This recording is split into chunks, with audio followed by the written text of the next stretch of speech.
अस्सलामु अलैकुम वरहमतुल्लाहि वबरकातुहू। कुछ गुनाह और कुछ बुराइयाँ ऐसी होती हैं जो वो गुनाह ऐसे होते हैं कि वो बुराइयाँ ऐसी होती हैं कि अगर वो किसी मुआशरे में आम हो जाए ना, तो फिर उस मुआशरे में बड़े से बड़े गुनाह जो है ना वो आम हो जाते हैं और बड़े से बड़ा गुनाह जो है ना वो फिर करना आसान हो जाता है। और वो बुराई ऐसी है कि वो आज हमारे ज़माने में, हमारे मुआशरे में, हम मुसलमानों में वो इतनी आम हो गई है कि बस मत पूछें।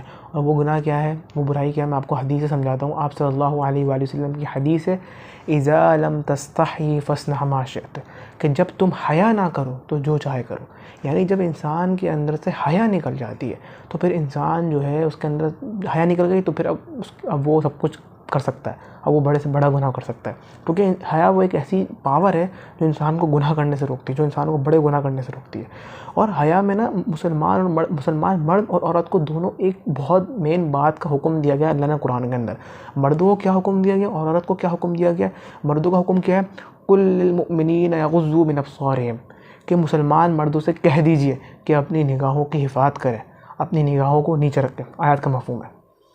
और औरतों के लिए क्या मफ़हूम है, या अय्युहन नबिय्यु कुल लिअज़वाजिक व बनातिक व निसाइल मुमिनीना युदनीना अलैहिन्ना मिन जलाबिबिहिन, कि ए नबी अपनी बीवियों से, अपनी बेटियों से और अपनी मुसलमान औरतों से कह दीजिए कि जब घर से बाहर निकलें तो अपने ऊपर चादरें ओढ़ लें।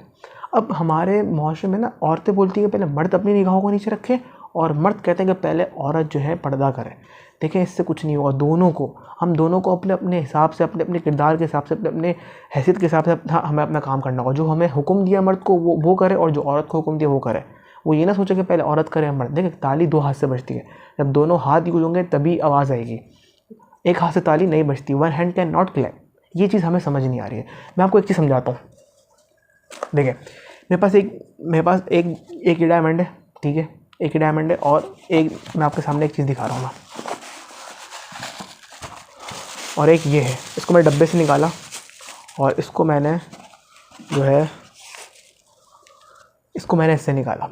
अब आप मुझे ख़ुद बताएं कि किस डायमंड की वैल्यू ज़्यादा होगी, इसकी या इसकी? लाजमी सी बात है, आपके नज़दीक और मेरे नज़दीक इस डायमंड की वैल्यू ज़्यादा। क्यों? क्योंकि इसको मैंने एक डब्बे के अंदर, एक शॉपर के अंदर, एक मैंने इसको ब्लैक कवर के अंदर इसको मैंने सेव करके रखा। वजह, इसको मैंने छुपा के रखा और इसको मैंने ऐसे ही रखा।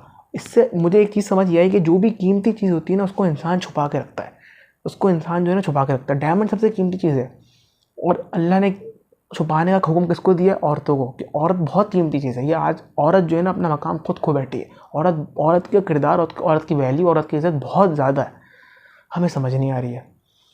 बाकी बाय द वे, डायमंड जो है ना ये नकली डायमंड है।